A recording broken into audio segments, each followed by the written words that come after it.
है ना। क्वेश्चन देखते हैं क्या लिखता है। रिपीटिंग, प्रेशर और वॉल्यूम का ग्राफ दिया है। क्वेश्चन कह रहा है कि आपके पास हम पॉइंट ए से पॉइंट बी तक जाते हैं तो टेम्परेचर कैसे चेंज करता है।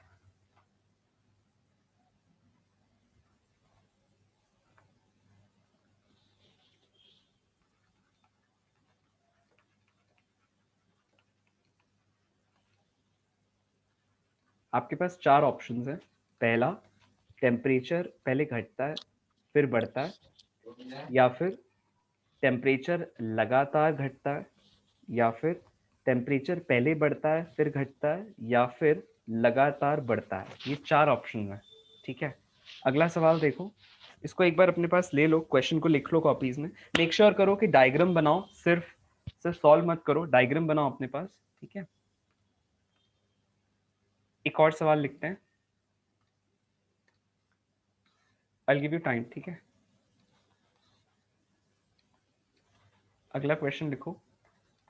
हमारे पास एक प्रोसेस है, इस तरह से दी है।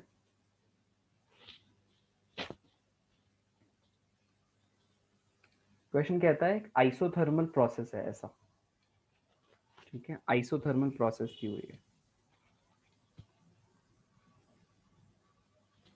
So you are given with the values of temperature, यहाँ पर pressure and volume in this manner,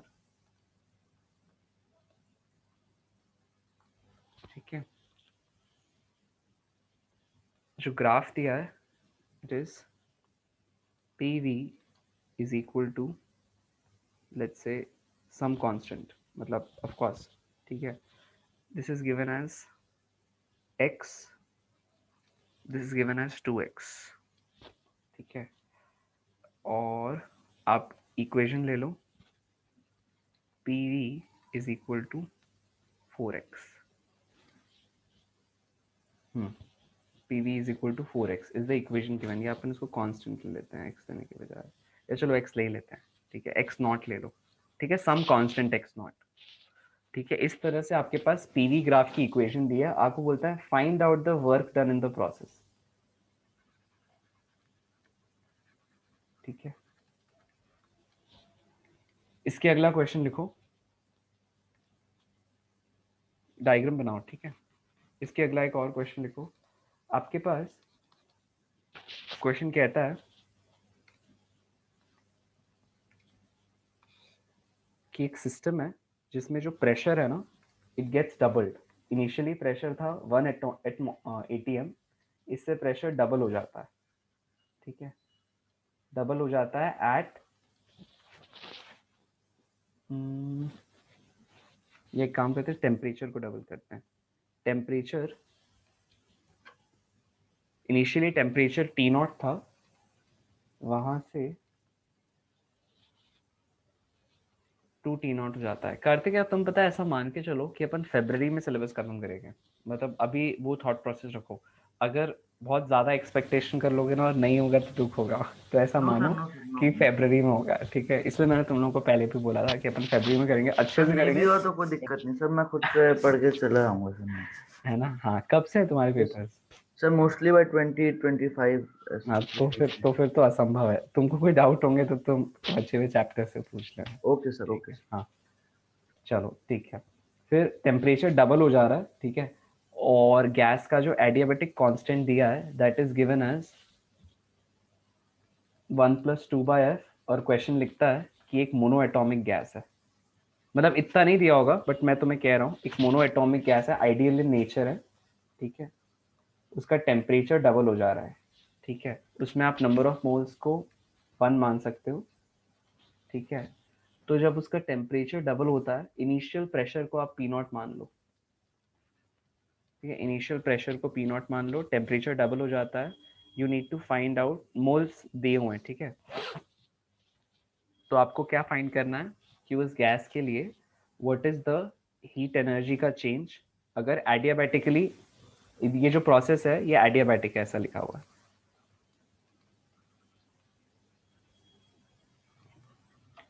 तो आई रिपीट द क्वेश्चन। हमारे पास टेम्परेचर दिया है T0, उससे हम जा रहे हैं 2 T0 टेम्परेचर पर एडियाबेटिकली, मतलब गैस को एडियाबेटिकली हीट करते हैं। इनिशियल प्रेशर और temperature are T0 and P0 respectively. हम जानते हैं कि गामा यानी कि adiabatic constant is 1 + 2/f, where f is the degree of freedom. हम जानते हैं मोनोएटॉमिक गैस के लिए डिग्री ऑफ फ्रीडम इज 3. ठीक है, n की वैल्यू 1 दी है, which is the number of moles. और क्वेश्चन आपसे पूछता है फाइंड आउट कि इस प्रोसेस में what is the value of heat, what is the change of internal energy, right, and what is the work done. ठीक है, तो वर्क डन को आप अलग अलग वेरिएबल्स के टर्म्स में निकालोगे, P0 T0 के टर्म्स में भी और लेट्स से R के टर्म्स में भी. कोशिश करो.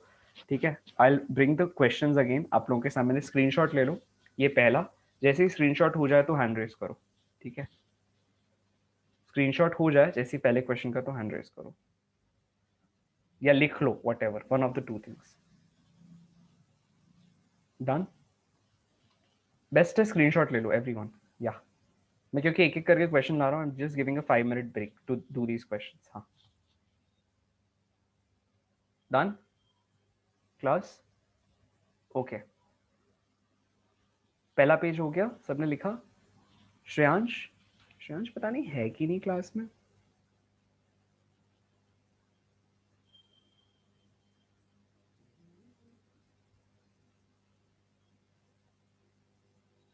है ना, अगला लिखो, अगला पेज का स्क्रीनशॉट ले लो. जैसे ही हो जाए तो हैंड्स डाउन कर लो.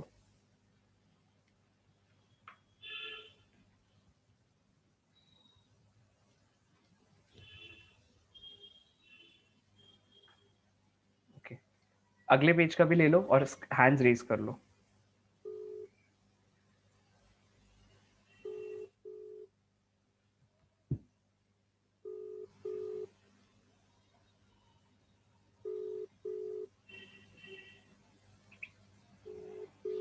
डन. ओके, चलो शुरू करो.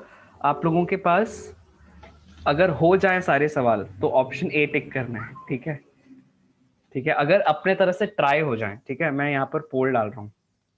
देखो कितने लोग कम से कम एक सवाल बना पाते हैं, या चलो कम से कम दो तो बनाओ, है ना. मैं एक पोल डाल रहा हूँ, ए ऑप्शन डालोगे अगर कम से कम हमने दो सवाल हल कर लिए इनमें से. चलो, योर टाइम स्टार्ट्स नाउ. अभी 6:18 हो रहा है. 6:18 हो रहा है. हम लोगों को 6:23 के पहले फिनिश करना है. 5 मिनट का समय, 5 मिनट का टाइम है. 3 सवाल है, धड़ाधड़ शुरू करो जल्दी से. हाँ चलो ठीक है, इतने भी बना पाए आई एम ग्रेटफुल. चलो शुरुआत करते हैं, और भी बन जाएंगे. ठीक है, कोई दिक्कत नहीं है. हम लोग यहाँ पे देखते हैं सबसे पहले पहला सवाल कैसे बन रहा है. हाँ, ट्राई करो एनी वन. अच्छा, किस किस ने ये सवाल बना लिया है वो लोग हैंड रेस करो. या किस किस से ये सवाल बन गया है एक बार हैंड रेस करो. ये ना कल के लेक्चर नोट्स में कहीं छिपा हुआ है सवाल का जवाब. एक बार हैंड रेस करो, मतलब जिसने कल का लेक्चर नोट पढ़ा है ना उसको याद आ जाएगा. ओके, ठीक है, ठीक है, राइट. ओके, कुशल ट्राई करो. देखो, मुझे याद कराओ, आइसोथर्मल प्रोसेस कैसी होती है. इस तरह से होती है ना. Yes sir. अब आइसोथर्मल में आपने क्या पढ़ा था कि अगर तुम ऐसे कर्व्स बना दो और अगर इन दोनों जगह पर प्रेशर और वॉल्यूम देखो, लेट्स से ये P2 और V2 है, और लेट्स से यहाँ पर ऑन कर्व A जो पॉइंट लाई कर रहा है वो P1 और V1 है. ठीक है, तो अब जरा सोच के बताओ, P1 is less than P2 और more than P2. Less than V2. V1 के बारे में कुछ बोलो. लेस देन V2 और more than V2. Less than V2. Very good. अब अगर तुमने P1 और V1 को मल्टीप्लाई कर दिया तो इनका जो प्रोडक्ट होगा P1 और V1 इंडिविजुअली तुम्हें पता है कि they are less than P2 and V2. अब जरा बोलो इनका जो प्रोडक्ट होगा उसके बारे में कुछ कमेंट करो. Sir, P2 V2 will be greater than P1 V1. ठीक है, आइडियल गैसेस के बारे में जानते हो, कल पढ़ा था Yes अपन sir. ने. उनके लिए कौन सी इक्वेशन एप्लीकेबल होती है. PV is equal to nRT. ठीक है, तो इसका मतलब मैं लिख सकता हूँ P2V2 is equal to nRT2. Yes sir. उसी तरह से मैं क्या लिख सकता हूँ, P1 P1V1 V1. Is equal to nRT1. Yes sir. अगर मुझे ये समझ में आ गया कि P1V1 is less then P2V2, तो क्या इनका जो अगर LHS एक साइड की इक्वेशन का बड़ा है तो RHS भी बड़ा होना चाहिए. Yes sir. इसका मतलब तुम यहां से जरा सब्स्टिट्यूट करो तो n NRT2 होगा क्या? T1, NRT1। और वैसे यहाँ करो NRT2, T2. NR कट जाएगा। अगर सपोज Yes, अपन sir. अज्यूम कर लेते हैं कि जिन दो गैसेस को यहाँ पर लिया गया है वो एक ही गैस है, बेसिकली उसी गैस के लिए एक कर्व है, मतलब उसी गैस को तुम यहाँ से यहाँ लेकर जा रहे हो ना, तो अब Yes, sir. क्योंकि तुम उसी गैस को यहाँ से यहाँ लेके जा रहे हो तो नंबर ऑफ मोल्स दोनों जगह तुम सेम मानोगे, ठीक है? तो Yes, sir. अब जरा प्रेडिक्ट करने की कोशिश करो कि अगर ऐसा है तो क्या हमें समझ में आ रहा है कि T2 is greater than T1, मतलब यहाँ पर temperature is greater than T1। इसका Yes, मतलब तुम sir. ऐसे बहुत सारे इनफाइनाइट नंबर ऑफ कर्व्स बना सकते हो, और हर कर्व में तुम्हें क्या दिखेगा, जैसे जैसे तुम A से B की तरफ जाओगे तुम हर बार एक ऐसे नए कर्व पर पहुंच जाओगे जिस पर पिछले वाले कर्व से टेम्परेचर ज्यादा है। Yes, sir. क्योंकि ये तो दो मैंने रैंडम कर्व्स बना दिए ना, ऐसे इनफाइनाइट कर्व्स होंगे इस तरह से इस लाइन के अलोंग, और हर कर्व पे जब तुम जाओगे तो प्रोडक्ट ऑफ प्रेशर और वॉल्यूम बढ़ता जाएगा, मतलब टेम्परेचर बढ़ता चला जाएगा। क्या सही कह रहा हूँ? Yes, sir. इसका मतलब along AB temperature should increase and decrease, decrease, just increase, or decrease and or increase and decrease. So सोचो, increase, only always increase. increase है ना, Yes, always sir. increase। तो ऑप्शन कैसा हो जाएगा कुशल? D. अच्छा, ये एक्सप्लेनेशन समझना बहुत मुश्किल था या आसान था? So easy, sir. इजी था ना? तो अब अगर Yes, ये sir. सवाल आता है तो अपन उस क्वेश्चन को फोड़ देंगे या समर्पण कर देंगे, So for them. है ना? चलो Yes. बढ़िया, ओके। अच्छा क्लास, किसी जिस जिसको ये सवाल समझ में नहीं आया वो लोग हैंड रेज रखो, जिस जिसको आ गया वो हैंड डाउन कर लो। किसी और को कुछ पूछना है इस सवाल में? नहीं? अगर है तो पूछो। जब मैंने पहली बार पूछा था ना, लाइक मुझे जब ये पता चला तो मैंने पूछा था, अरे आपको कैसे पता कि ऐसा बनाना है? मेरा ये सवाल था, आपको कैसे पता? अपने टीचर से मैंने ऐसा पूछा था, शायद मुझे याद आ रहा है। हाउ डू यू नो कि ऐसे ही बनाएंगे? ऐसा किसी का सवाल नहीं आया? आइसोथर्मल प्रोसेस क्यों ले लिया आपने? कहाँ से आई ऐसी बुद्धि? ऐसे बना ले बस मजे मजे में। नो सर, कल का लेक्चर नोट्स में था। अरे हटाओ कल के लेक्चर को, मैंने नहीं दिया होता तो कल का लेक्चर फिर सर तो मैंने कल बता दिया लेक्चर के बीच में, मैं नहीं बताता तो क्या? सर हाँ, एक बोलो। और अप्रोच लगा सकते हाँ थे। बोलो बोलो। Sir upon area under the graph curve निकाल सकते थे। Area under the curve? कौन से कर्व का? तुम्हारे पास तो दो मतलब पॉइंट है बस। वो 2 पॉइंट से जो लाइन जा रही है। कौन सी लाइन? यहाँ तो कोई लाइन ही नहीं है ना। यहाँ तो बस तुम एक जगह से दूसरी जगह पे गए हो, ए से बी। सपोज ये लाइन एग्जिस्ट ही ना करे तो अब बोलो। अब तो ना कोई कर्व है ना कुछ, सिर्फ दो पॉइंट्स हैं ए और बी और उन पे टेम्परेचर्स हैं। तुमको बस पता है कि B is diagonally farther from origin than A, बस। ये तो मैंने ऐसा बताया था। लेट्स से अगर तुम एक गैस को इस प्रोसेस के अलॉन्ग ऐसे लेके जाते हो, हाँ ठीक है, तो लेट्स कंटिन्यू। सर तो अभी क्योंकि पॉजिटिव साइड पे है ग्राफ के, पॉजिटिव, ओके। मतलब क्वाड्रेंट। हाँ सर हाँ तो हाँ इधर जो अपन जैसा भी कर्व है या कोई भी बनता है, हाँ मान लेते कर्व, तो हाँ, फिर उसके अंदर जो एरिया बनेगा वो पॉजिटिव आएगा। ठीक है। सर एरिया पॉजिटिव आया मतलब डेल्टा यू पॉजिटिव आया। नहीं, एरिया पॉजिटिव आया मतलब वर्क पॉजिटिव आया। एरिया क्या होता है? यस वर्क होता है। फिर तुमने चलो पोटेंशियल एनर्जी मान लिया, उससे तुमने मान लिया डेल्टा टी पॉजिटिव। अच्छा मैं समझ गया तुम्हारी अप्रोच, लेकिन उसमें ग्लिच था। The area under the PV graph does not give you delta U, it gives you work. It might give you delta U in some specific case, है ना, it might give you that, जैसे adiabatic. अब अपन देखते हैं वो। अच्छा अब इसके लिए ये किस किस से बन गया, एक बार जरा हैंड रेज करो। ये वाला सवाल किस किस से बन गया है? ओके, दो लोगों से बस, 3 लोगों से, 4 लोगों से। ये बन जाना चाहिए। चलो मेरे साथ बनाओ। तेजस, यस। कैसे बनेगा तेजस, बताते जाओ। हाँ बोलते जाओ। क्या करें? Work done in an isothermal process कैसा होता है? ये जो एक्स नॉट है ना, उसको एक कांस्टेंट मान के चलो आप क्वेश्चन में। हाँ बोलो Tejas. Okay, area under the curve integrate, ठीक है कर देते हैं। तो क्या करेंगे, हमारे पास work done is equal to integral of P D V. Very good. फिर यहाँ से आगे करते जाएं, है ना? तो कौन करेगा साथ में मेरे? Any one? अभी क्वेश्चन लेके आना। आयुष साथ आ जाओ। हाँ, क्या करोगे यहाँ पर x not upon v, V. ऐसा लिख सकते हैं, इंटीग्रल dv। बताओ कितना हो जाएगा इंटीग्रेशन, हाँ बोलो बोलो। x और natural log of v v2 ठीक by है, v1। तो लिमिट्स क्या लोगे, x नॉट से 2x नॉट, है ना, क्या हो जाएगा बोलो, x naught into natural log of v, और लिमिट्स लेंगे from x naught to 2x naught, आगे बोलो, हाँ यस बोलो। तो ln 2x0 by x0 लिख सकते हैं उसको। ओके ln, लेकिन ये सबको समझाओ ऐसा कैसे आ गया, कुछ कोई बच्चा हाँ। बोल सकता है कि अरे सर ऐसा कैसे कर दिया आपने, एक्चुअली तो ये होना चाहिए। हाँ ये सर हाँ तो सर वो लॉगरिथम वाले रूल से अपन उसको ln 2x0 by x0 set करते हैं। जो जब तुम लोग स्कूल के एग्जाम लिखोगे ना, तो वहां पर हो सकता है तुम्हारे टीचर अगर मेथोडिकली चीजों को, लेट्स से अगर बोर्ड का पेपर होता है तो उसमें ऐसा बताना पड़ेगा, ठीक है, सपोज अगर बोर्ड होता है तो मतलब टीचर अगर मेथोडिकल है तो ही और she would be expecting this. तो ये कैसा हो जाएगा, 2x not bye x not, हाँ फिर बोलो नेक्स्ट क्या हो जाएगा, answer will be x naught into log 2। Yes. ठीक है, तो इस तरह के क्वेश्चन में पता है क्या करते हैं, वो आपको कुछ भी तरह का ऑप्शन दे सकते हैं। लेट्स से ऑप्शन दे देते कि n times of x not work done है, लेट्स से, और आपको कहते find out the value of n। तो आप अब आपको देखो ऑप्शन कैसा दिया रहता,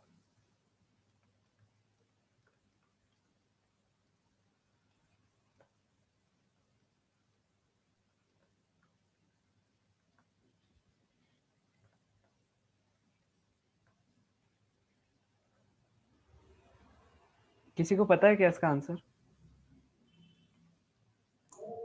Sir, A. Sir option 1। Option 1 Yes. Lock कर दिया जाए, कोई विरोध? सर x नॉट नहीं लिखा है क्या बोल रहे हो? सर, x नॉट, अच्छा वो तो कांस्टेंट है सर। First option. तुम्हारे पास अगर वर्क डन nx नॉट के इक्वल आता है, अभी कैसा आ रहा है, log 2 इंटू एक्स नॉट के इक्वल आ रहा है ना, तो अगर तुमसे n पूछा जा रहा है मतलब log 2 की वैल्यू पूछी जा रही है, that is what question means. Yes तो क्या लिखूं, ऑप्शन ए? यस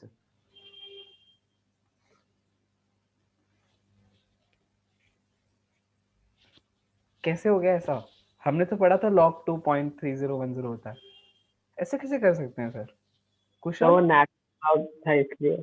अच्छा, ओ, तो आज आज हमको क्लास में एक चीज की लर्निंग हो गई। लर्निंग क्या हो गई, क्या सीख लिया हमने नया, बोलो बोलो log क्या? हाँ हाँ बताओ। लॉग ऑफ जो आप जिस 2 की आप बात कर रहे हो वो log 2 to the base 10 है, e नहीं, तो log 2 to the base 10 is root 0.3010, but log of 2 to the base e is 0.631 या 0.632 अलाउ, ठीक है, इसको लिख लो अपने पास आप लोग। 0.693 होता है एक्चुअली, 0.693 होता है, मतलब 0.7 के आसपास होता है, बट मतलब 0.6 something, that's what I wanted to say, ठीक है। तो 0.6 अभी के लिए लिखते हैं यहाँ पर ऑप्शन को, तो ऐसा, ठीक है, 0.6 समथिंग समथिंग, जो भी आपको क्लोजेस्ट ऑप्शन है वो टिक करना होता है, राइट। सो दिस इज ऐसे, मतलब ऐसे क्वेश्चन आते हैं तुम्हारे पेपर में, मतलब तीनों में अपियर हो सकता है, नीट में भी, एडवांस में भी, मेंस में भी। एडवांस में थोड़ा घुमा के पूछेगा बट पूछ लेगा, मतलब ऑब्जेक्टिव इंटीजर टाइप में आ जाएगा, हो सकता है बोल दे this into 10 to the power into 10 की वैल्यू बताओ, तो तुमको 6 या फिर 7 ऐसे आंसर लिखना पड़ेगा, ठीक है। तो इस तरह के सवाल आ जाते हैं एग्जाम में, इंटीजर टाइप में आ सकता है ना। चलो नेक्स्ट क्वेश्चन देखते हैं, इस क्वेश्चन को कैसे बनाए। कल हमने कुछ प्रोसेसेस पढ़ी थी और उनका वर्क डन देखा था, है ना, हीट भी देखा था। आइडियाबैटिक प्रोसेस में विराज बताना हीट फ्लो कैसा होता है? 0. जीरो। तो अगर जीरो होता है तो ये फर्स्ट वाला आंसर तो आ गया कि there is no heat exchange because the process is adiabatic. अच्छा, Yes. डेल्टा यू कैसे निकालोगे?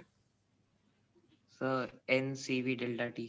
NCV डेल्टा टी, ठीक है। डेल्टा टी का मतलब क्या है, फाइनल माइनस इनिशियल टेम्परेचर, है ना। हम एन जान चुके हैं, कितने मोल्स हैं गैस के जो हमने लिए? 1. 1। अब जो सीवी होगा वो ना अब आज मैं आप लोग को लिखवा देता हूँ, जो सीवी की वैल्यू है ना इन टर्म्स ऑफ गामा लिखी जा सकती है। अभी हम देखते हैं पहले कैसे। सीवी के लिए gamma is given as FR/2।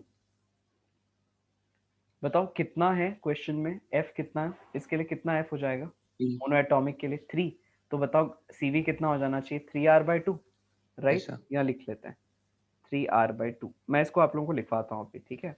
अच्छा, और डेल्टा टी की वैल्यू क्या होगी बोलो? Final Sir, temperature that is 2T0 minus T0। तो आंसर क्या आ जाना चाहिए? 3R/T0/2। सही सही लिखा है क्या? देखो। yes sir. अच्छा, अब अगर मुझे वर्क डन वो प्रेशर वाले फंडा से निकालना हो तो कैसे निकालोगे? क्या हो जाएगा बोलो? Work done is equal to integral of PdV, है ना? इसको हमने कल डिराइव किया था। देखो फाइनल एक्सप्रेशन कितना आ रहा था बताना। Sir, K0. अच्छा, ये सब करने की जरूरत है क्या, पहले तो ये बताओ। No sir, अपन सीधा लिख सकते हैं work done is equal to negative और डेल्टा यू. हाँ, तो एक्सप्रेशन बताओ ना। तुमने कैसे बोल दिया वो सबको बताओ, याद दिलाओ। ये कैसी प्रोसेस है? Sir, adiabatic. एडियाबेटिक प्रोसेस है। तो एडियाबेटिक प्रोसेस में वर्क डन के दो तरीके हो सकते हैं। एक तो ये लेंदी मेथड से चले जाओ, और दूसरा थोड़ा सा दिमाग लगाओ। क्या? कि हमको एडियाबेटिक प्रोसेस है तो डेल्टा सॉरी इस गैस के लिए there is no heat exchange because the process is adiabatic in nature, तो हीट का कोई एक्सचेंज नहीं हो रहा है। अब फर्स्ट लॉ ऑफ थर्मोडायनेमिक्स कहता है कि हम सिस्टम में जितनी हीट डालते हैं that gets converted into change of internal energy plus work done by the system. Now because जो हमने सिस्टम के अंदर हीट डाला है वही जीरो है, तो हमारे पास इक्वेशन बन जाती है कि work done is equal to negative of change of internal energy, और इंटरनल एनर्जी का चेंज आप निकाल चुके हो तो वर्क डन आ जाता है -3R0/2। अच्छा, इसका मतलब क्या है? सिस्टम पे वर्क हो रहा है या सिस्टम वर्क कर रहा है? Sir, सिस्टम वर्क कर रहा है. गलत। सिस्टम पर वर्क अच्छा, हो रहा है, माइनस. सिस्टम पर वर्क हो रहा है, माइनस है ना। वर्क डन नेगेटिव है, वर्क डन कैसा है? नेगेटिव है। और वर्क डन नेगेटिव है का मतलब क्या होता है विराज? वर्क डन, सिस्टम पे वर्क हो रहा है. हाँ, वर्क डन अगर पॉजिटिव होता है तो वॉल्यूम बढ़ती है, और वॉल्यूम बढ़ती है मतलब work done positive, P delta V will be positive, right? अगर वॉल्यूम बढ़ रही होती तो, मतलब अगर वर्क पॉजिटिव होता तो। लेकिन अभी के केस में वर्क नेगेटिव है, और नेगेटिव है मतलब सिस्टम पर वर्क होता है तब वर्क नेगेटिव होता है, right? So here work is done on the system. सब लोग लिख लेंगे, ठीक है ये। और अगर work is done on the system तो आई थिंक हमारे पास तीनों ही आंसर्स आ गए, है ना? तो कुछ और एक में एक और अंडरस्टैंडिंग अपन देखते हैं। अब यह लिखो अगले पेज में, सभी लोग हेडिंग देना, एडियाबेटिक एंड आइसोथर्मल ग्राफ्स।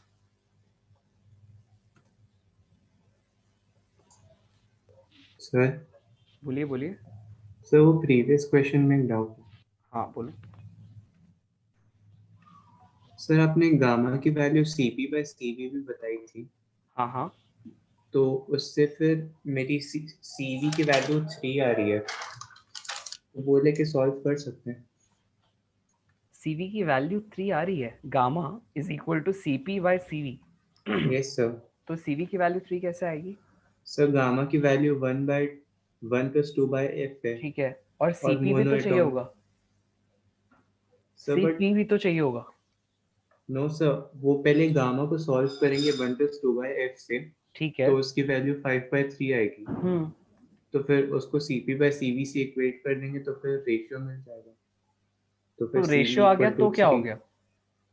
तुम्हें तो CV की वैल्यू चाहिए ना, यस सर। तुम्हें तो CV की वैल्यू चाहिए ना, रेशियो का क्या करोगे? Okay sir. समझ रहे हो? Yes sir. करते करते थोड़ा सा CP/CV के ऊपर वर्क करने वाले हैं इसी के बाद, जो भी कर रहे हैं उसके बाद। देखो एवरीवन ध्यान दो, हमारे पास एडियाबेटिक और आइसोथर्मल हमको ग्राफ्स बनाने हैं। अब जरा इक्वेशन बताओ आप लोगों को। इसके पहले थोड़ा ग्राफ के बेसिक्स देखते हैं। हम लोग प्लंज करते हैं उन बेसिक्स को जो हमने 11th के शुरुआत में देखे थे आप लोगों के साथ डिस्कशंस के दौरान, कि whenever we have a curve का equation given, let's say example question लिखते हैं। लेट्स से अगर y दिया हुआ है 2x², और मैं क्वेश्चन में कहता हूं find the slope of the tangent, find slope of the tangent. Tejas कैसे कर सकते हैं सवाल को? विराज बोलो। चैतन्य याद है क्या स्लोप ऑफ द टैंजेंट कैसे फाइंड आउट करें? एनीवन? चैतन्य चलो आप ट्राई करो, याद है? नहीं, कोई बात नहीं, इट्स ओके। विराज याद कराओ चैतन्य को, slope of the sir tangent आपको याद है? differentiate करना डिफरेंशिएट। चैतन्य क्या करना पड़ेगा यहाँ पे? डिफरेंशिएट। डिफरेंशिएट करेंगे मतलब इस एक्सप्रेशन को डिफरेंशिएट करेंगे। देखिए चैतन्य याद है क्या डिफरेंशिएशन? हाँ करो। Differentiation of y with respect to x कितना आ जाता है चैतन्य यहाँ पर? बोलो। 2x स्क्वायर का हो जाएगा सर। ट्राई करो। हाँ आप आवाज बहुत कम आ रही है चैतन्य। हाँ सर 2x स्क्वायर का हो जाएगा हम्म x स्क्वायर का x और 2x, 2 x स्क्वायर का 2x। हाँ निकल 2x into 2 that is 4x है ना? 4x। ठीक है यस राइट। आई थिंक तेजस ने मैसेज कर दिया। गुड। 4x, तो 4x will be the slope of the tangent. तो हमको समझ में ये बात याद आ गई कि कभी भी टैंजेंट का स्लोप निकालना होता है तो हम उस कर्व को की इक्वेशन को डिफरेंशिएट कर देते हैं। अब हम अगर एडियाबेटिक और आइसोथर्मल ग्राफ बनाना चाहते हैं तो उसके लिए भी यही काम करेंगे। लेट्स से एक तरफ हम लोग एडियाबेटिक ले लेते हैं, दूसरी तरफ आइसोथर्मल ले लेते हैं और दोनों को एक पेज में बनाते हैं। ये आप लोगों की कॉपी में इसी तरह से बना होगा, ठीक है? मतलब इसी तरह से अपन को मेंटेन करना है और इसको फॉर्मूला कॉपी में याद से लिखना है। इसके ऊपर एक बार नहीं कई बार सवाल आ सकते हैं तुम्हारे पेपर में। मतलब अगर 3 बार जेई हो रहा है तो तीनों बार आ सकता है, ठीक है? इतना इंपॉर्टेंट है ये कॉन्सेप्ट थर्मो का। देखो कभी भी अगर हम लोगों को ग्राफ प्लॉट करना है तो उसके लिए स्लोप पता होना चाहिए। तो लेट अस से पहले हम यहाँ पे एडियाबेटिक देखते हैं, एक तरफ आइसोथर्मल देखते हैं, एक तरफ एडियाबेटिक देखते हैं। यहाँ एडिया देखते हैं, एडियाबैटिक कर्व, और यहाँ पर आइसोथर्मल बनाते हैं। आइसोथर्मल और एडियाबैटिक की इक्वेशन बोलो विराज कितनी है?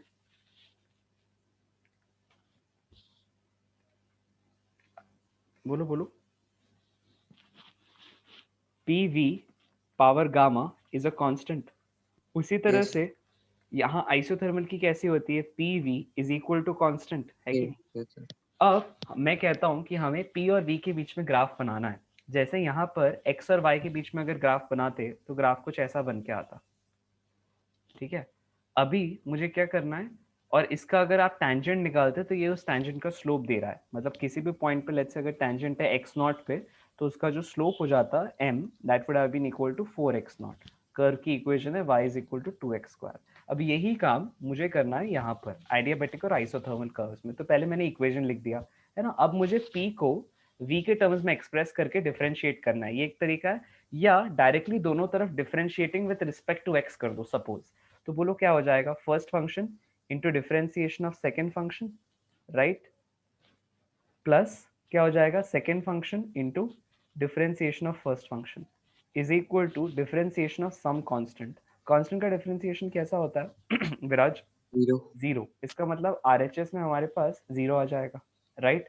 अगर आरएचएस में जीरो आ गया तो मैं नीचे से dx कॉमन निकाल के उसको जीरो से मल्टीप्लाई कर देता हूँ और गायब कर देता हूँ। तो बचेगा क्या? p times of differentiation of delta v। बताओ डिफरेंशिएशन ऑफ, सबसे पहले तो कर देते हैं, डिफरेंशिएशन ऑफ डेल्टा v क्या होगा बोलो? Sorry differentiation of v with v power gamma, बोलो क्या हो जाएगा? Gamma into v power gamma minus 1 into Yes. dv by dx, ऐसे ही होगा, Yes, sir. है ना? अच्छा प्लस p का तो कुछ है नहीं तो directly v p v by ऐसा। अच्छा अगला स्टेप क्या करें? यहाँ पर ना मैंने चेन रूल लगाया, अगर क्योंकि यहाँ पर मैं जिसके रिस्पेक्ट में डिफरेंशिएट कर रहा हूँ वो v नहीं है, इसलिए मैंने चेन रूल लगाया। आप लोग क्या कर सकते थे? v के रिस्पेक्ट में भी डिफरेंशिएट कर सकते थे, तो ये लगाने की जरूरत नहीं पड़ती। हाँ बोलो अगला स्टेप क्या करें? डेल्टा x को गायब कर दे नीचे से, तो क्या हो जाएगा? p gamma into we power gamma minus 1। चलो वैसे ही करो, हो सकता है तुम लोग को कंफ्यूजन ना हो जाए, फिर बाद में सोचते रहो कि सर आपने किया क्या, तो या क्यों किया ऐसा। हमको कैसे याद आएगा? मैं तो ऐसे पूछता था बार बार, सर हमको कैसे याद आएगा, मुझे कैसे याद होगा, मुझे तो नहीं हो रहा। तो यहाँ पे बोलो क्या हो जाएगा? p इंटू गामा का पावर गामा इंटू वी का power gamma minus 1 plus v का power gamma into dp by dv, ऐसे ही होगा, इज इक्वल टू 0, है ना? अब यहाँ से बताओ dp बाई dv कैसे निकालोगे? हाँ बोलो विराज। dp बाई dv उस तरफ चला जाएगा, ये पूरा एक्सप्रेशन नेगेटिव होके क्या बनेगा एक्सप्रेशन बोलो? यहाँ से आ जाएगा p gamma into we power gamma upon v लिख सकता हूँ ना, क्योंकि माइनस Yes, 1 sir. है। तो यहाँ क्या हो जाएगा? v power gamma dp by dv। दोनों तरफ v पावर गामा अपन कैंसिल कर देते हैं। सर अब नेगेटिव expression- होगा ना एक साइड? हाँ, नेगेटिव साइन को रिटेन कर लो और बोलो फिर क्या कैसे करें। dp बाय dv कैसा एक्सप्रेशन आएगा, minus gamma times of p by v, है ना। मतलब अगर तुम्हें किसी भी एक पॉइंट पे प्रेशर और वॉल्यूम पता हो और गामा की वैल्यू पता हो तो क्या निकाल सकते हो, slope of the adiabatic curve, right. अब वैसे आइसोथर्मल के लिए करते हैं, P V is equal to some constant, जरा डिफरेंशिएट करो दोनों तरफ विथ रिस्पेक्ट टू वी, क्या हो जाएगा, first function into differentiation of second function, right.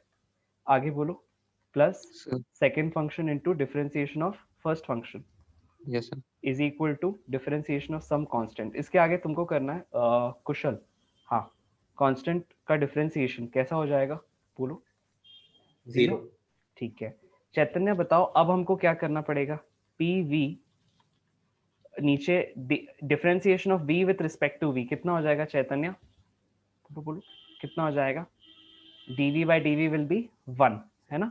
तो मैं p into 1 plus v times of dp by dv ऐसा लिख सकता हूँ। अब यहाँ से dp बाई dv निकालने के लिए क्या करोगे, पहले इसको कहाँ ले जाओगे, पूरे टर्म को RHS में, कहाँ ले जाओगे चैतन्य, RHS में, कैसा हो जाएगा, नेगेटिव, है ना, minus V D P by D V. अब यहाँ से D P by D V की बोलो वैल्यू कैसी आती है Chaitanya, minus P by V, देख पा रहे हो। मुझे एक बात बताओ, दोनों को देखकर क्या दिख रहा है, किसका स्लोप न्यूमेरिकली बड़ा है, एडियाबैटिक का या आइसोथर्मल का, क्यों क्यों बड़ा है, समझाओ सबको। चैतन्य आवाज थोड़ी जोर से बोलो, एक बार तुम्हारी आवाज कम आ रही है। हाँ, क्यों बड़ा है एडियाबैटिक का कर्व, सर क्योंकि वहाँ पे गामा भी है। हाँ आइसोथर्मल में हम एब्सोल्युटली। तो हमें क्या समझ में आ रहा है कि यहाँ पर जो हम लेकर आए हैं ना, ये स्लोप है। जैसे यहाँ पर हमने क्या किया था, Yes, D sir. Y by D X निकाला था स्लोप ऑफ द टैंजेंट, वैसे ही यहाँ पर gamma basically DP by DV is telling you the slope of PV graph, the slope of PV graph. और स्लोप ऑफ पीवी ग्राफ कैसा है, ज्यादा है, कैसा है, ज्यादा है, जबकि यहाँ ज्यादा पर है। ग्राफ कैसा है, छोटा सा है, कम है ना। तो छोटा यहाँ सा। पे स्लोप ऑफ पीवी ग्राफ, दोनों चीजें दे रही है, स्लोप ऑफ पीवी ग्राफ, लेकिन दे रहा है एडियाबैटिक के लिए और दूसरा कैसा दे रहा है, आइसोथर्मल के लिए, ठीक है। तो this Yes, is for sir. Isothermal while this is for adiabatic, adiabatic. ठीक है। ओके चेतन, गुड, या तो एडियाबैटिक, ओके। अब आगे देखते हैं, लेट्स से अब हमारे पास इतना तो आ गया, ठीक है। अब क्या करना है, अब ये समझना है कि अब ग्राफ कैसे ड्रॉ करें। तो लेट्स से अब हम ग्राफ बनाना चाहते हैं, ठीक है। तो ग्राफ बनाने के लिए क्या करोगे, यहाँ से इस तरह से, लेट्स से ये प्रेशर है, ये वॉल्यूम है, ठीक है। तुम यहाँ पर एक प्रोसेस ऐसे बनाते हो, याद रखना मैं ना वॉल्यूम को बढ़ा रहा हूँ दोनों केसेस में, अभी वॉल्यूम को कम नहीं कर रहा हूँ, ठीक है। और एक ऐसा ग्राफ बनता है। तो सपोज हम किसी एक पॉइंट से दूसरे पॉइंट तक अलग अलग तरीकों से जा सकते हैं, लेट्स डू दैट, ठीक है। तो एक तरीका है, देखो हाँ किस तरह की प्रोसेसेस हो सकती है, अपन सारी प्रोसेसेस पे प्लॉट करते हैं। मैं ग्राफ थोड़ा बड़ा बनाता हूँ आप लोगों के लिए। जैसे स्ट्रेस स्ट्रेन कर्व का ग्राफ इलास्टिसिटी चैप्टर की जान है, वैसे ये ग्राफ इस चैप्टर की जान है, ठीक है। तो इस ग्राफ को सबकी कॉपी में मौजूद होना चाहिए, है कि नहीं। एक अपन बना देते हैं, ये कौन सी प्रोसेस है आयुष, किस तरह की प्रोसेस है ये, सोच के बताओ। आइसो, बोलो बोलो, आइसो, जैसे प्रेशर आइसोबारिक, आइसोबारिक, जिसमें प्रेशर कांस्टेंट होता है। तो अपन ने क्यूमुलेटिव ग्राफ बना रहे हैं, सारी प्रोसेस को एक ही ग्राफ पे रिप्रेजेंट कर रहे हैं।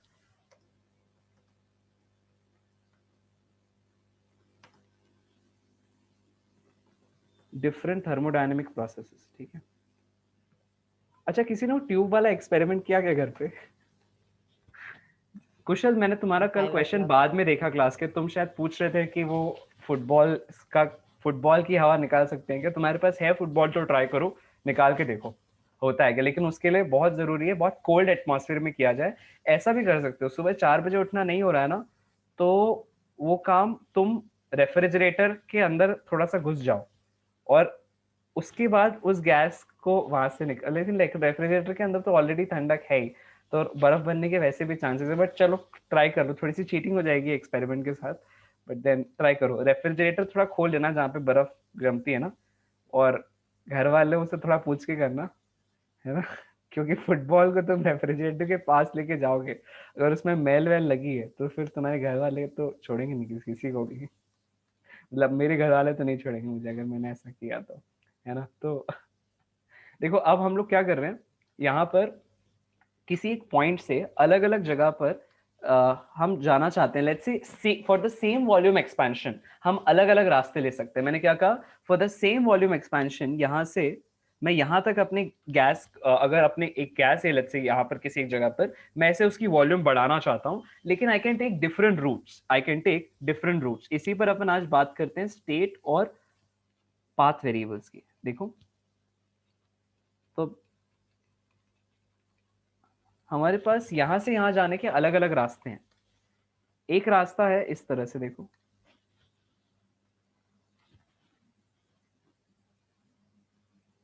लेट्स से एक तो चीज हो सकती है आइसोकोरिक, मतलब मैंने वॉल्यूम को बढ़ाया ही नहीं, बस प्रेशर को घटा दिया। आइसोकोरिक मतलब इसमें कोई वर्क डन होता ही नहीं, जीरो वर्क डन, क्योंकि लाइन के अंदर का कोई एरिया नहीं होता। अगला एक तरीका हो सकता है कि मैंने ले लिया इस तरह का ग्राफ, ऐसा,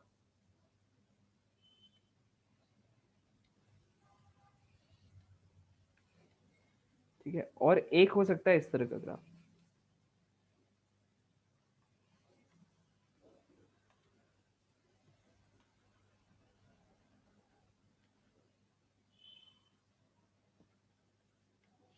ठीक है, दो ग्राफ बन सकते हैं, है ना। सोचना ध्यान से, तुमको दो ग्राफ अगर ऐसे दे दिए गए और कहा गया बताओ इनमें से कौन सा आइसोबारिक है, कौन सा आइसोथर्मल है, कौन सा एडियोबैटिक है, कौन सा आइसोकोरिक है, तो कैसे जवाब देंगे।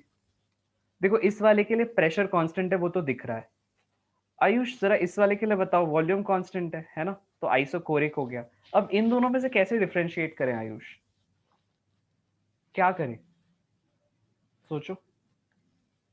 जैसे पिछला वाला क्वेश्चन किया था वैसे ही। तो यहाँ पे एक ऐसा लाइन टैंजेंट बना ले क्या, एक टैंजेंट ऐसी बन जाएगी और एक टैंजेंट ऐसी बन जाएगी। Suppose let me draw it systematically, ऐसा एक अपन ने एक टैंजेंट ये बन गई, राइट, और दूसरी टैंजेंट देखना ये दूसरे वाले कर्व की बन गई। खुद ही देख के सोचो और बताओ किस वाली टैंजेंट के लिए स्लोप, मतलब कौन सी वाली टैंजेंट के लिए तुमको स्लोप ज्यादा लग रहा है, एंगल कौन सी टैंजेंट ज्यादा बना रही है, कौन सी टैंजेंट कम बना रही है। ग्रीन वाली ग्रीन वाली ज्यादा एंगल बना रही है। फिर से देखो, ग्रीन वाली ऐसे है,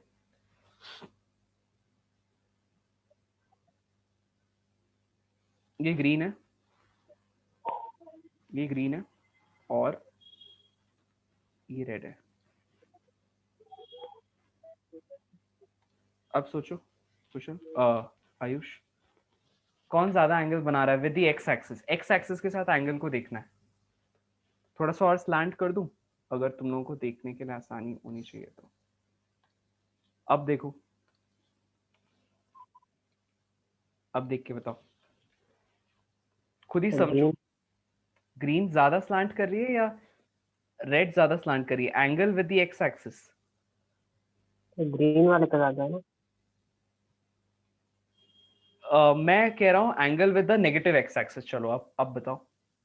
ये सर अब रेड वाले के बाद। रेड वाले का मैं मैग्नीट्यूड ऑफ स्लोप की बात करना चाहता हूँ, ठीक है। तो मैग्नीट्यूड ऑफ स्लोप में ऑब्वियस बात दिख रही है, अगर तुम यहाँ पे लेट्स से फिसल पट्टी से नीचे जाना चाहते हो तो यहाँ से नीचे जाओगे तो धीरे धीरे फिसलोगे, जबकि अगर रेड वाले पे बैठ गए, यहाँ बैठ गए, तो तेजी से फिसलोगे ना नीचे, ऐसा सीधा। समझ रहे हो कि नहीं आयुष, ये वाला पॉइंट क्या कहा मैंने, क्या बोला बताओ एक बार सबको। रेड वाले स्टीपनेस ज्यादा है। हाँ, रेड वाले के लिए आप लोग देख सकते हो सब लोग कि रेड के लिए जो स्टीपनेस है वो ज्यादा है। तो मतलब अगर मैं मैग्नीट्यूड ऑफ स्लोप देखूं रेड और ग्रीन में, तो रेड के लिए the slope in terms of steepness is higher, the magnitude of slope is higher for red than for blue। तो अगर मुझे ये बात समझ में आ जाती है तो इसका मतलब जरूर ये वाली प्रोसेस कैसी रही होगी, एडियाबैटिक। क्यों, क्योंकि इस वाले का अगर स्लोप मैग्नीट्यूड में ज्यादा हो गया, देखो मैग्नीट्यूड में किसका स्लोप ज्यादा होता है, अभी अभी हमने सीखा, एडियाबैटिक का, तो मैग्नीट्यूड में अगर एडियाबैटिक का स्लोप ज्यादा है तो हम लोग यहाँ पे भी ये लिख देते हैं, हमको दिख रहा है स्लोप फॉर एडियाबैटिक प्रोसेस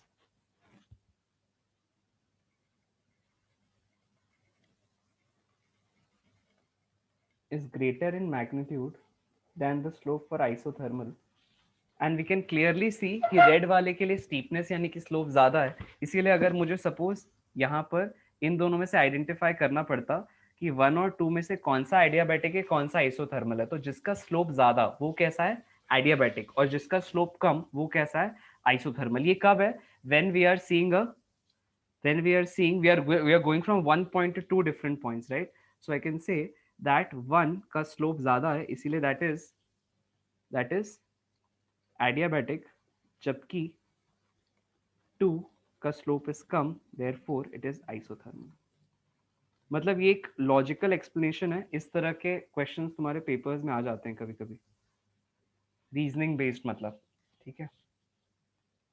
अच्छा, अब ना मैं तुम्हें ये तो पहले बताना चाहिए था लेकिन ठीक है, 2 तरह के वेरिएबल्स होते हैं, उनको कहते हैं स्टेट और एक को कहते हैं पाथ वेरिएबल्स। नाम से समझ में आ रहा है, सबसे पहले स्टेट पता होनी चाहिए। मैंने आई थिंक इसके बारे में रेफर किया था, वो सारे वेरिएबल्स जो सिर्फ किसी सिस्टम की किसी एक पर्टिकुलर वैल्यू पर डिपेंड करें। लेट्स से अगर हम एक पीवी ग्राफ बनाते हैं ना, तो इस पीवी ग्राफ के अंदर ये एक पॉइंट जो है हमेशा एक स्टेट को रिप्रेजेंट करता है। मैं रिपीट करता हूं, जब भी हम कभी पीवी ग्राफ बनाते हैं तो उसका कोई भी एक पॉइंट एक स्टेट को रिप्रेजेंट करता है। स्टेट को रिप्रेजेंट करता है का मतलब है कि अगर आप उस पीवी ग्राफ में लेट्स से उसको उसकी वैल्यू लिखते हो उस कोऑर्डिनेट की, तो वैल्यू कैसे आती है, some volume and some pressure. What do we mean, मतलब अगर आपने किसी भी सिस्टम की स्टेट को डिफाइन करना है तो आप उसके लिए प्रेशर, वॉल्यूम या टेम्परेचर के टर्म्स में डिफाइन करते हो।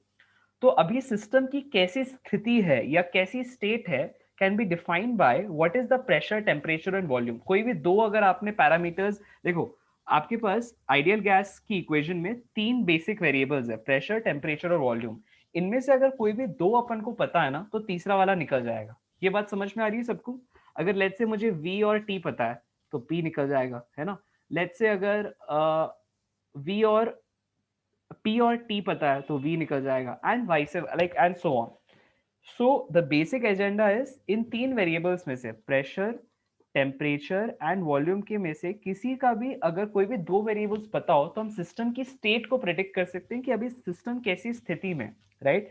और this is one way of understanding what is a state, ठीक है। कोई भी सिस्टम का इस समय current what is the point of view, मतलब वो सिस्टम के बारे में तुम किस हर तरह का एनालिसिस कर सकते हो, क्या कर सकते हो अगर तुम्हें प्रेशर, वॉल्यूम, टेम्परेचर में से कोई भी 2 वेरिएबल्स पता हो। So that is called state. मतलब in order to do a very methodical analysis of a system you need to know some variables of that system, and if you know any of the 2 variables, let's say pressure, volume, temperature में से you know pressure and volume, तो temperature निकाल के PVT तुम्हें पता चल जाएगा और अपन उसको कहेंगे एक state।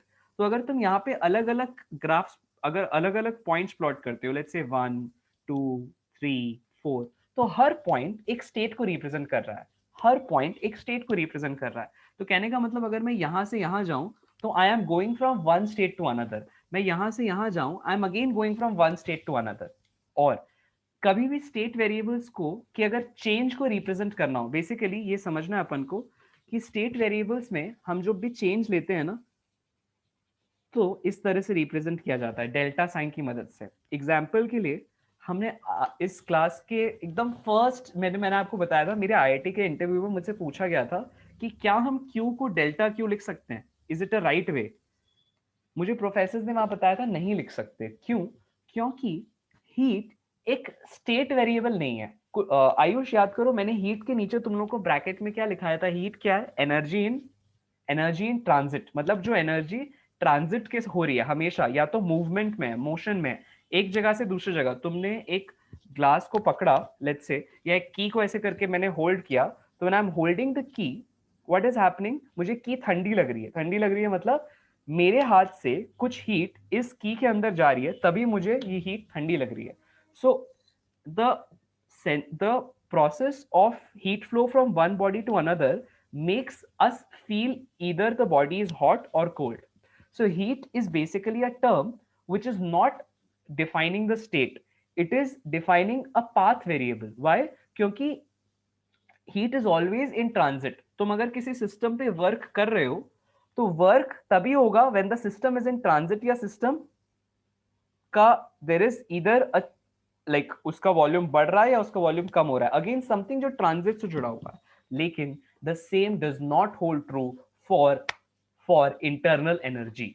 The same does not hold true for internal energy. मैंने जो बताया उसको इस स्क्रीन पे समराइज करते हैं.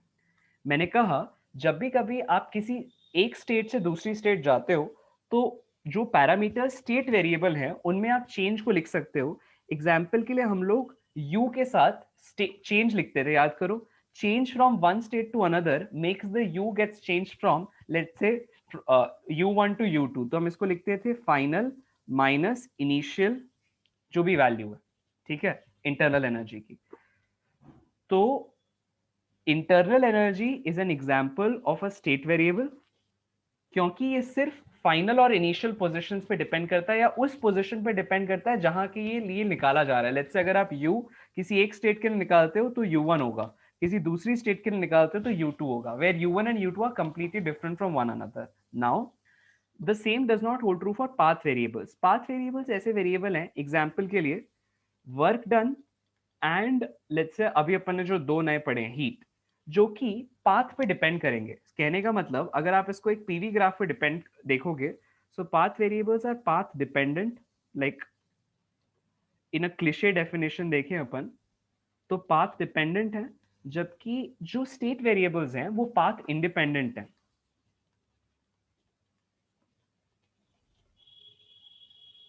राइट, इनमें आप चेंज रिप्रेजेंट नहीं कर सकते पाथ वेरिएबल्स में क्योंकि ये चेंज की वजह से रिफ्लेक्ट होते हैं, है ना. So let's say if you are seeing let's say कोई भी एक ग्राफ, लेट्स से आप p से v जा रहे हो, p से 1 से 2 जा रहे हो, ठीक है. सो 1 से 2 जाने का मतलब है आप 1 से 2 अलग अलग तरीके से जा सकते हो, अलग अलग पाथ से जा सकते हो. और इस ग्राफ को देख के आपको समझ में आएगा, यहां से देखो, लेट्स से ग्राफ को देख के समझ में आएगा कि अगर आप लेट्स से ये वाला रास्ता अपनाते हो तो वर्क डन थोड़ा कम होगा, ये वाला रास्ता अपनाते हो तो वर्क डन ज्यादा होगा, और अगर आप एक कांस्टेंट प्रेशर या आइसोबारिक प्रोसेस अपनाते हो तो वर्क डन यानी कि एरिया अंडर द ग्राफ सबसे ज्यादा होगा. कहने का मतलब क्या है कि वर्क एक पाथ डिपेंडेंट प्रोसेस है.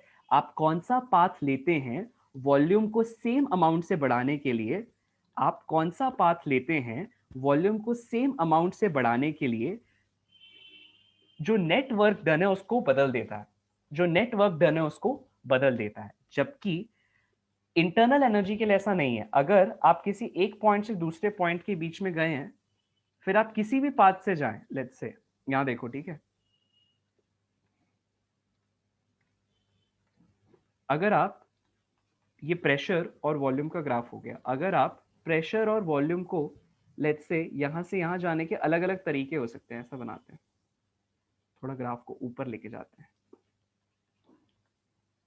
Suppose you want to go from let's say one state to another, so you can choose different, you can opt for different paths. Let's say you opt for this path. तो यहाँ पे हमने क्या किया, 1 से 2 चले गए एक पाथ से.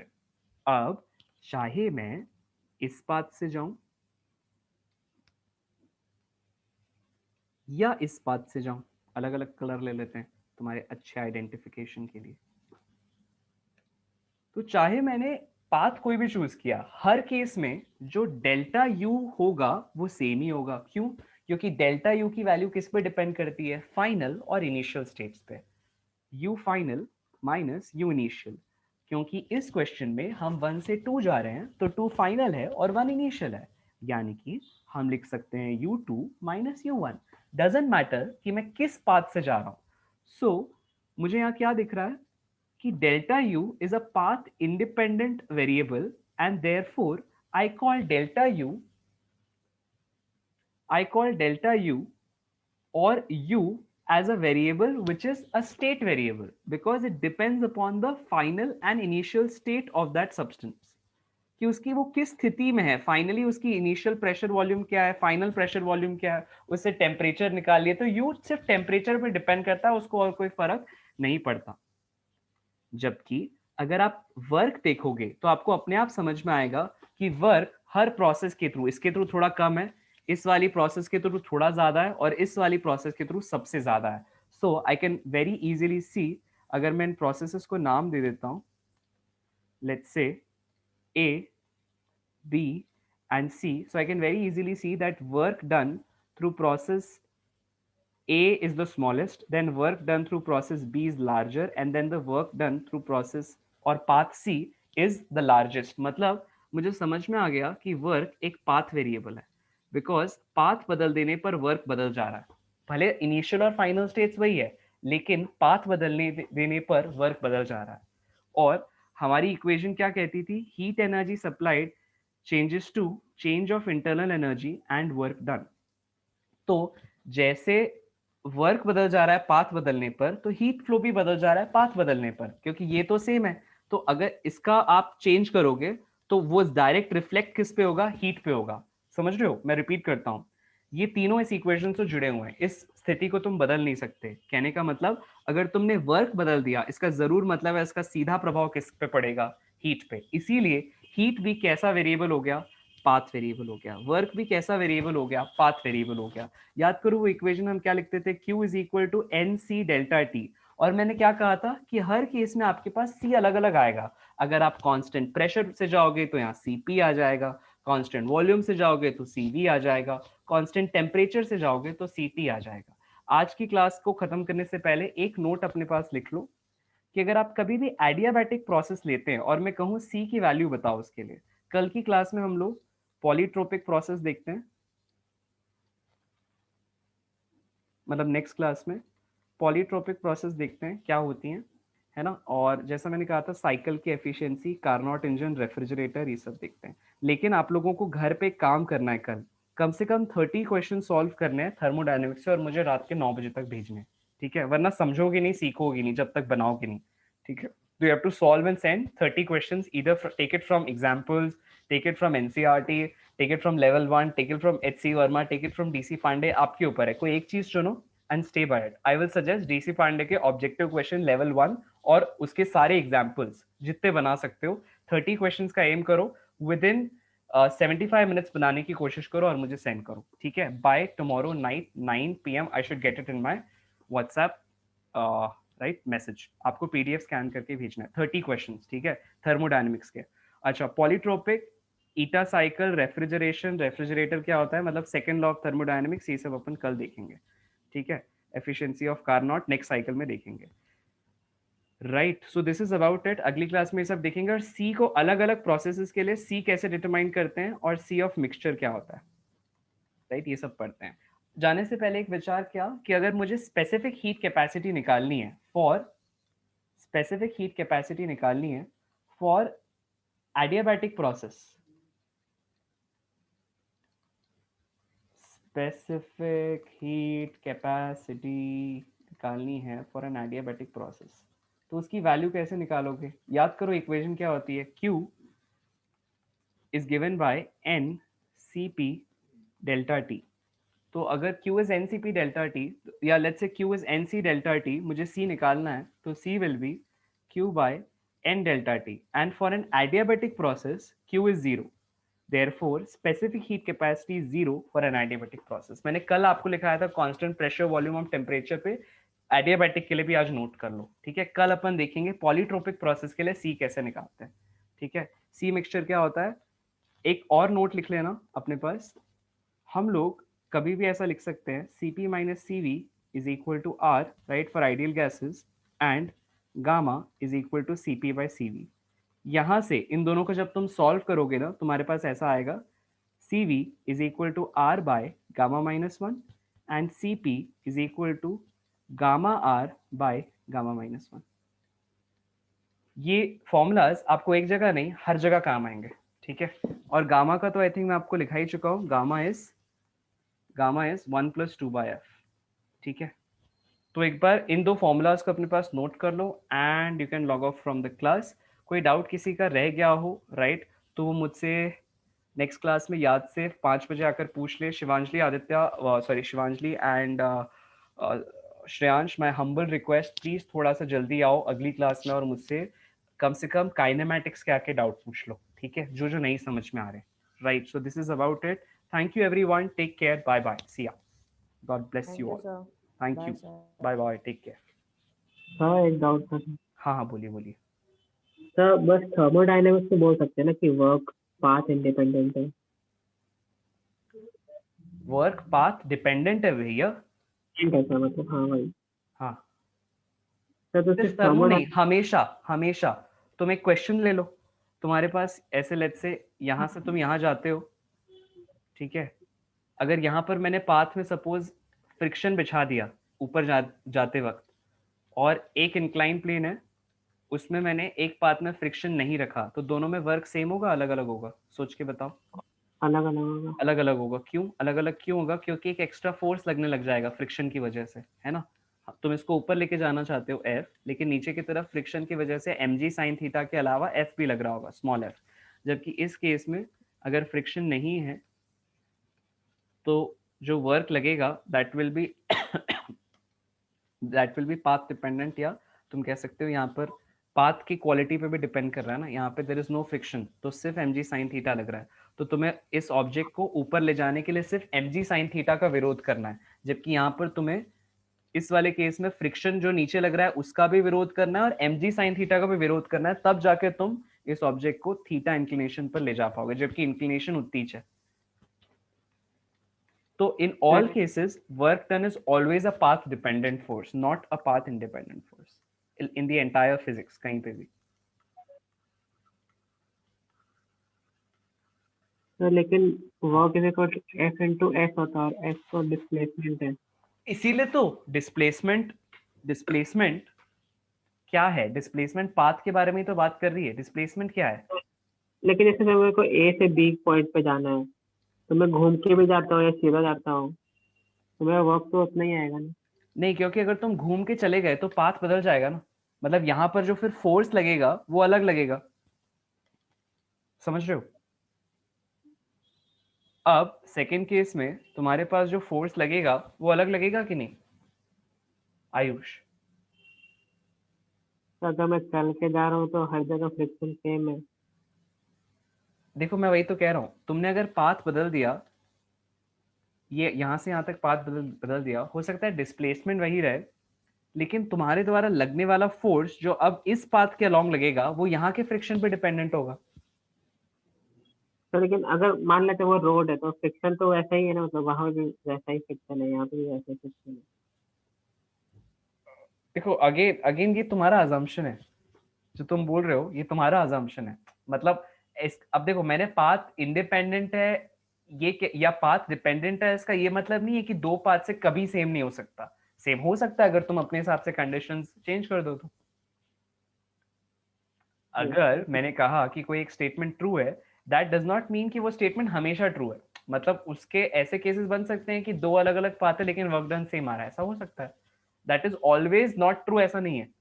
बट इन जनरल तुम अगर पाथ बदल दोगे तो वर्क बदल जाएगा. अभी के लिए तुम मान के चलो, हाँ थर्मोडायनेमिक्स में it is always applicable.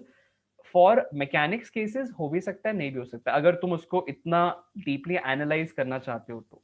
But always ये बात याद रखो कि तुमको वो सवाल याद है, मैंने आप लोगों को कराए थे क्लास में, आई थिंक ये पास्ट ईयर्स में मेंस में भी आया है, एडवांस में भी आया है इस तरह के सवाल. देखो आप, ये है प्रेशर, या लेट्स से ये है y और ये है x. अब मैं यहाँ से यहाँ जाता हूँ, ठीक है, this is one way of, और फिर यहाँ चला जाता हूँ, this is one way of going, ये भी एक तरीका है. ठीक है, दोनों से वर्क निकाल के देखना. फोर्स ले लो आई कैप माइनस 2j कैप, ठीक है, ये पॉइंट्स ले लो 0,1 और इस पॉइंट को ले लो 2,0, ठीक है, और इसको ले लो 2,1. क्या करना है तुमको? ये एक पाथ अपनाना है, दिस इज पाथ ए, और यहाँ पे एक पाथ अपनाना है बी, ये वाला. दोनों पाथ से तुम पॉइंट ए से पॉइंट बी तक पहुंचने की कोशिश करो और देखो वर्क डन अलग अलग आता है कि सेम आता है. चेक करो, सेम आएगा. चेक तो करो. तो तो 8 मतलब जैसे और एक अपन इससे भी निकालो। तो सेम आएगा सर, क्योंकि आर वेक्टर फाइनल और इनिशियल पोजीशन पे डिपेंड करता अरे ठीक है, तुम चेक तो करो। है। ये सर, ठीक है, ये एक केस में चेक करोगे, फिर अगले केस में क्या करना, एफ को ऐसा ले लेना,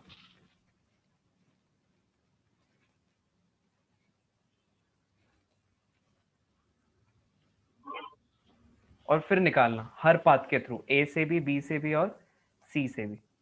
तुम्हारा रिवीजन भी हो जाएगा और जो तुम सवाल पूछ रहे हो उसका जवाब तुम्हें खुद मिल जाएगा। तुम मुझे आके इनफैक्ट समझा दोगे, अरे सर ऐसा होता है या सर ऐसा होता है। दोनों केसेस को सॉल्व करना।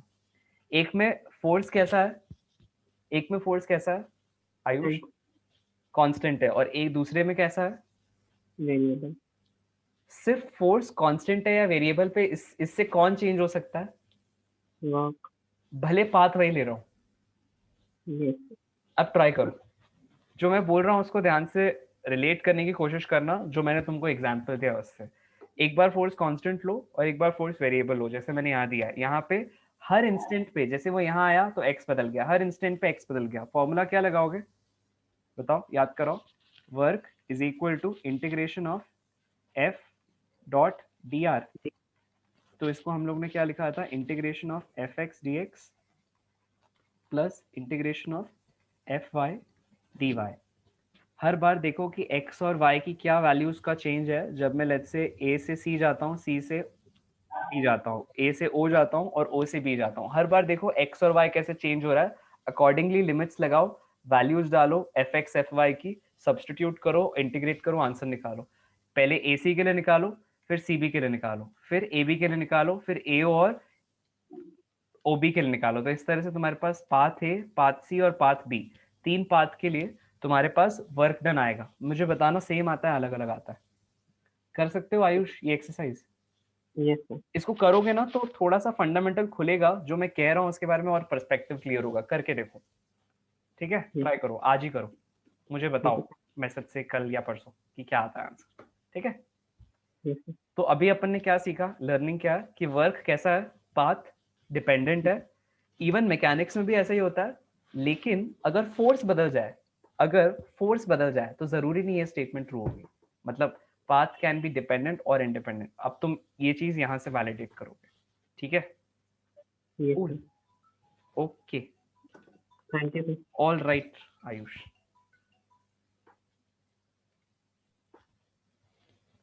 या कुशल बोलो। हाँ सर मेरे को वो समझ नहीं आया था। पूछो पूछो। मेरे को ये पूरा ही समझ नहीं आया आखिरी में जब आपने समझाया। क्या, कहाँ से? कुछ सर भी नहीं वो आया आज समझ में?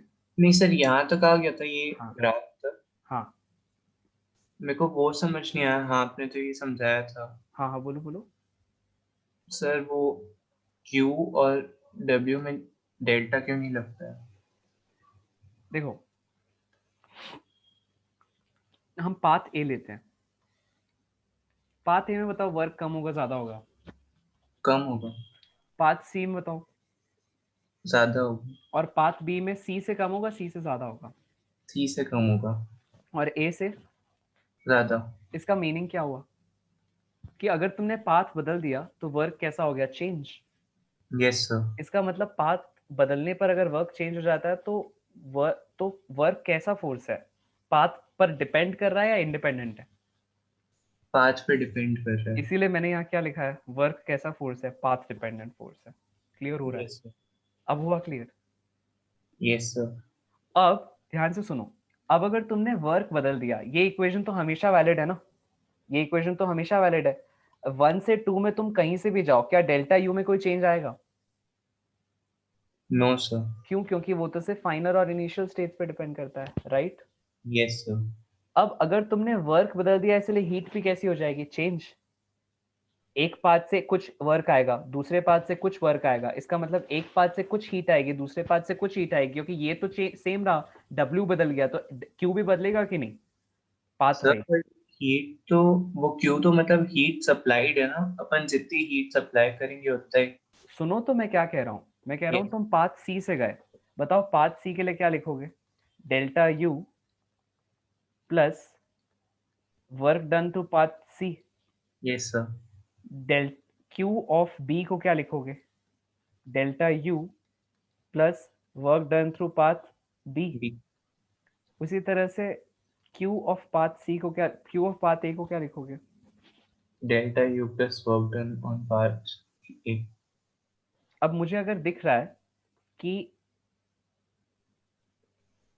अच्छा चलो यहाँ से वर्क डन के लिए वैल्यू निकालो तीनों की, ऐसे ही आएगा, देख लो। Yes. मैं तुमको मैथमेटिकली भी प्रूव कराता हूँ और लॉजिकली भी अपन इसको देखेंगे, ठीक है?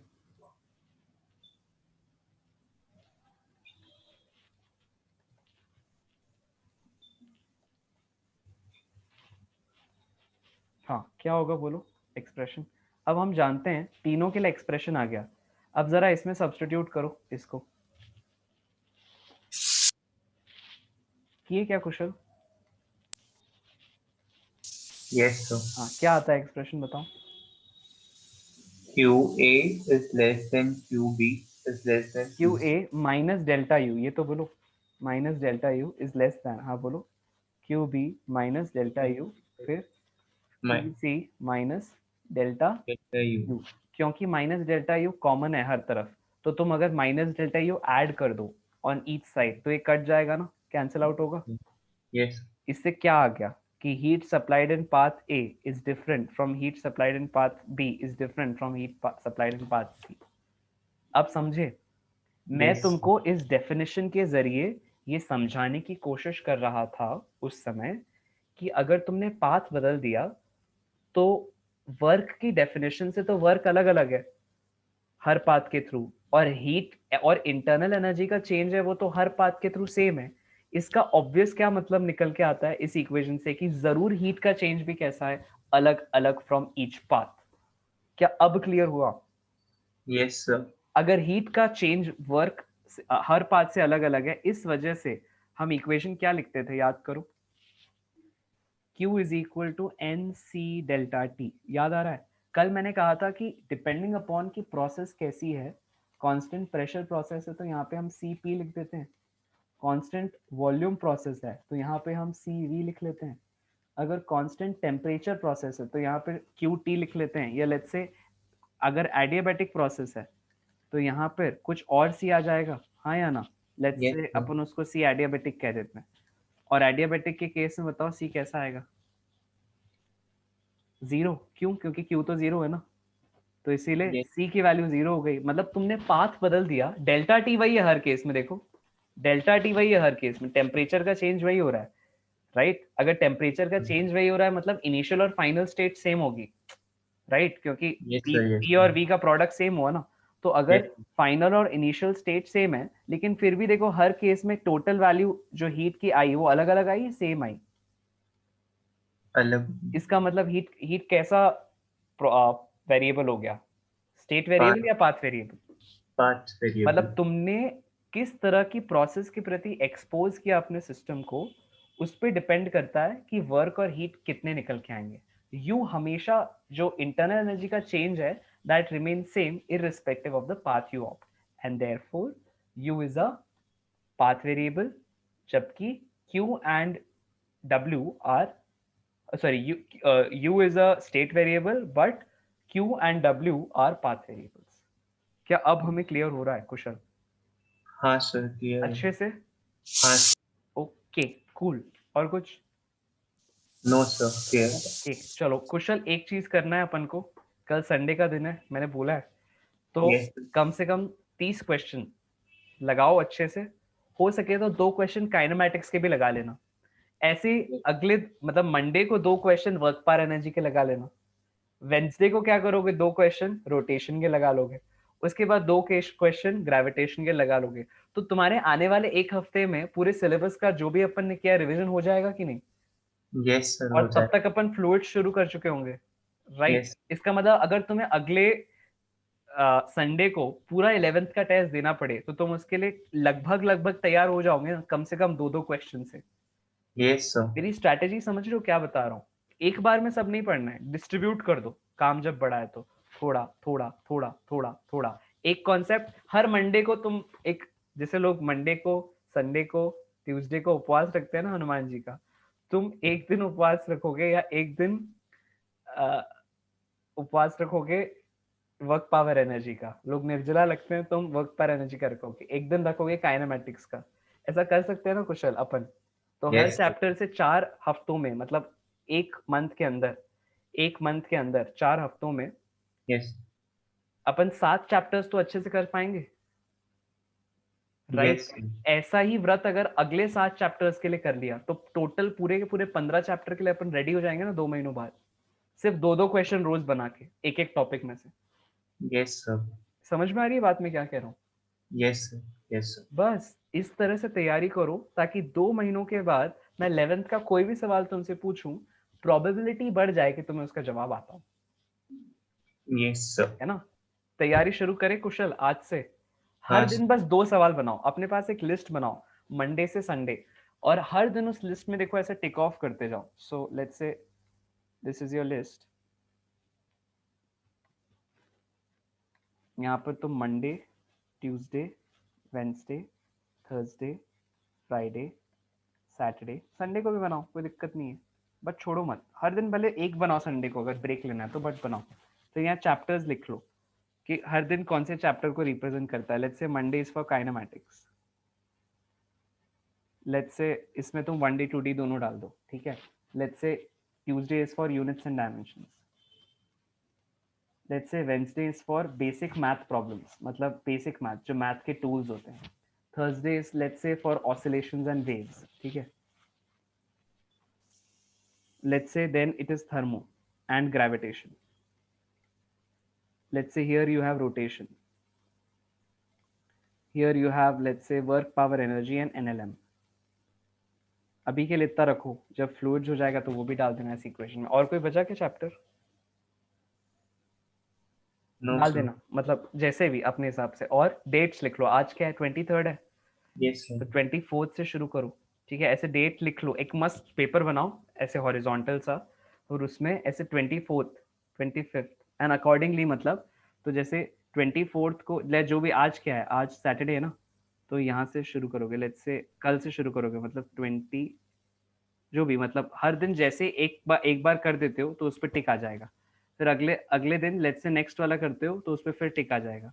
फिर अगले दिन इस पे टिक आ जाएगा। ऐसे टिक टिक टिक टिक करते चलो, है कि नहीं? तो तुम्हारे Yes. पास क्या होगा, हर दिन के हिसाब से एक रिकॉर्ड भी बनते जाएगा कि तुम रोज कम से कम 2 सवाल बना रहे हो कि नहीं। और ऐसा करते करते कितने सारे टिक हो जाएंगे, विद इन 1 मंथ तुम 60 सवाल बना चुके होगे, अगर सिर्फ 2 भी बनाओगे तो। और सपोज तुम बोलते नहीं मैं तो 5 बनाऊंगा, सपोज तुम बोलते नहीं मैं तो 5 बनाऊंगा, तब क्या हो जाएगा कुशल? हर वीक में कितने सवाल हो जाएंगे? 7 5 35. 35 क्वेश्चंस अ वीक, इनटू 4 करो, 150. 140 की 150 150. पक्का? Yes. 35 इंटू 4, Sir, 5 into 30 कर लेंगे. 35 इंटू 4 करो ना पहले तो। Sir, 5 into 30 करेंगे ना? 30 days into 5 questions. चलो ठीक है, मतलब कहने का मतलब ये हो रहा है कि अपन के पास लगभग हर, तुम उसमें से 4 क्वेश्चन कम करो, 4 क्वेश्चन ज्यादा करो, मैं 150 का फिगर अगर तुम ले आते हो अच्छी बात है। मतलब तुम्हारे पास एक महीने के अंदर अपन 150 क्वेश्चन बना लेंगे लगभग, ठीक है? कितनी sir. बड़ी बात हो जाएगी कुशल, ये सिर्फ रोज 5 क्वेश्चन बना के, कितनी Yes, बड़ी sir. बात है, अच्छी बात है कि नहीं? हाँ सर. ऐसा ही, लेकिन अब तुमने डिस्ट्रीब्यूट कर दिया, मतलब 150 क्वेश्चन अलग अलग चैप्टर से। ऐसा ही फिर से करोगे अगले अगले अगले मंथ, तो कितने हो जाएंगे? 300 क्वेश्चन। कितनी बड़ी चीज है, 300 क्वेश्चन का तुम रिवीजन कर लोगे आने वाले, सिर्फ 5 क्वेश्चन रोज बना के। 5 क्वेश्चन मतलब कितना समय लगना चाहिए? 15 मिनट, अगर 3 मिनट भी लोगे एक क्वेश्चन के लिए, है ना? तो 15 मिनट रोज जो बच्चा फिजिक्स बना रहा है, वो 2 महीने के अंदर कितने क्वेश्चन सुलझा सकता है? 300। 300. बड़ी बात है भाई मेरे। Yes, sir. और 3 महीने में लगभग 450। 450. बड़ी चीज है भाई। और अगर सपोज तुमने 15 मिनट ना देखे, आधा घंटा देना शुरू कर दिया, तब 450 इंटू 2 कितना हो जाएगा? 900 सवाल। 900. 900 सवाल 3 महीनों में, तुम तो फिजिक्स का डबल मास्टर बन जाओगे, है कि नहीं? Yes, try sir. करें आज से कुशल। Yes, sir. चलो शुरू करो, ठीक है? कम से एक सवाल से शुरू करो, 1 या 2 से, और बढ़ाते जाना जैसे जैसे अपनी कैपेसिटी बढ़ते जाए। क्लियर हो गया ना? Yes sir. कॉन्सेप्ट क्लियर हो गया जो पूछ रहे थे पाथ और स्टेट का? Yes sir. ओके देन, नमस्कार कुशल जी, take care, bye bye, see ya, God bless you, good night. Good night. हाँ श्रेयांश बोलो। यस श्रेयांश पूछो, एनीथिंग? ओके, तो हमारे पास हमने आज की क्लास में क्या क्या देखा? आज की क्लास में हमने कुछ डाउट सॉल्व किए, right? We solve some doubts from different chapters, right? फिर हम लोगों ने इन डाउट्स को सॉल्व करने के बाद थर्मोडायनेमिक्स के कुछ अच्छे सवाल लगाए, राइट? एडियाबैटिक और आइसोथर्मल कर्व्स को देखा हमने अच्छे से, ठीक है? और इस तरह से हमने आज की क्लास को एंड किया, राइट? ये एक होमवर्क है, अपन सबको ये होमवर्क बना के आना है, राइट? अगली क्लास से पहले, ठीक है? Find out the work in each case in the process A, P and C by the forces given in the two cases, right? So this is about it. I hope आपको ये class पसंद आई। फंडा ये है कि practice करती रहनी है। आज अपन ने क्लास में सीखा कि जब भी आपके पास एक बहुत बड़ा काम हो, उसको छोटे छोटे हिस्सों में तोड़ दो, so you will see that the work will become easier. अगर आप भी इस तरह से इंटरेक्टिव अंदाज में फिजिक्स को जीना चाहते हैं, सीखना चाहते हैं, समझना चाहते हैं, तो feel free to contact me on my number 7974355374। मेरा नाम है खुशवंत फतनानी और आप देख रहे हैं physics with Fatnani. Bye bye and take care, see ya, God bless you all.